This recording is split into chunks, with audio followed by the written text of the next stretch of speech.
जैसलमेर में सालों से डीएनपी इलाके में किसी भी प्रकार के निर्माण कार्यों में रोक लगी हुई थी। डीएनपी बोले तो डिजर्ट नेशनल पार्क, माने कि वो इलाका जो रेगिस्तान के जीव जंतुओं और वनस्पतियों को संरक्षित करने के लिए रखा गया है। पिछले कई सालों से भारतमाला प्रोजेक्ट का काम भी इसी अनुमति के सिलसिले में अटका हुआ था, लेकिन अभी कुछ महीने पहले ही फॉरेस्ट डिपार्टमेंट और सड़क निर्माण विभाग का सेटलमेंट हुआ और 16 शर्तों के एक मसौदे पर सहमति बनी। वो 16 शर्तें मोटे तौर पर क्या थी? WII द्वारा तैयार मार्ग योजना का क्रियान्वयन एजेंसी द्वारा किया जाएगा। योजना में प्रस्तावित 250 मीटर और 150 मीटर विस्तार वाले अंडरपास का निर्माण किया जाएगा। डीएनपी में आने वाले आनुपातिक परियोजना लागत का 2% गांव के पुनर्वास भूमि अधिग्रहण के लिए जमा किया जाएगा। सड़क निर्माण के दौरान सूर्योदय से पहले और सूर्य अस्त के बाद कोई भी निर्माण कार्य नहीं किया जाएगा। डीएनपी क्षेत्र में सड़क निर्माण के दौरान किसी भी प्रकार की कोई सामग्री नहीं निकाली जाएगी। डीएनपी क्षेत्र के अंदर पेड़ों की कटाई और ईंधन की लकड़ी जलाना प्रतिबंधित है। सड़क निर्माण के दौरान उत्पन्न अपशिष्ट पदार्थ का निपटारा डीएनपी एरिया से बाहर किया जाएगा। डीएनपी एरिया की सीमा से 1 किलोमीटर के अंदर कोई श्रमिक शिविर नहीं होगा। सड़क निर्माण कार्य के दौरान डीएनपी क्षेत्र की सीमा 1 किलोमीटर के अंदर कोई विस्फोट नहीं किया जाएगा।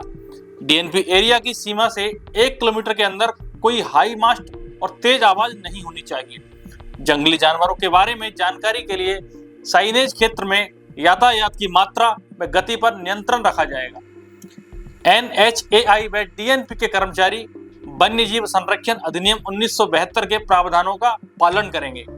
अभयारण्य क्षेत्र में प्रत्येक 500 मीटर पर एक साइन बोर्ड लगाया जाएगा। डीएनपी क्षेत्र में प्रत्येक 300 मीटर की दूरी पर स्पीड ब्रेकर बनाए जाएंगे। सड़क के दोनों ओर पौधारोपण किया जाएगा। NHAI सड़क निर्माण के लिए डीएनपी क्षेत्र में गड्ढे नहीं बनाएगी। और अंतिम शर्त थी 16 पे जो मसौदा था कि सड़क निर्माण पूरा होने के बाद बचे हुए मलबे को साफ करना होगा।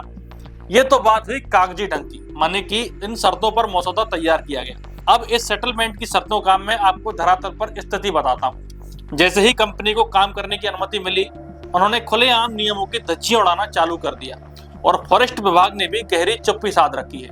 उन नियमों में स्पष्ट लिखा है सूर्योदय के बाद और सूर्यास्त के पहले किसी तरह की गतिविधि डीएनपी एरिया में नहीं की जा सकती। लेकिन इस वीडियो में खुलेआम देख सकते हैं कि किस तरह नियमों की धज्जियां उड़ाते हुए रात में निर्माण कार्य किया जा रहा है।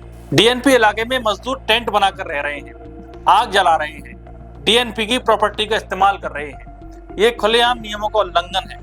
आग जलाने के दौरान मजदूर जो डीएनपी एरिया में ईंधन है, लकड़ी है, जिस पर स्पष्ट रूप से निषेध है, उसका भी इस्तेमाल कर रहे हैं। एक तरफ तो फॉरेस्ट विभाग डीएनपी एरिया में बिजली के खंभे नहीं गड़ने देता, जबकि वो काम जनता के हित में है। दूसरी तरफ डिजर्ट नेशनल पार्क के मूल स्वरूप और उसकी प्राकृतिक आभा को छिन्न भिन्न किया जा रहा है। इस पर विभाग का कोई एक्शन नहीं है। इस खबर में अभी इतना ही। इस तरह की और खबरों के लिए बने रहिए हमारे साथ में। आप देख रहे हैं दा बवाल। शुक्रिया।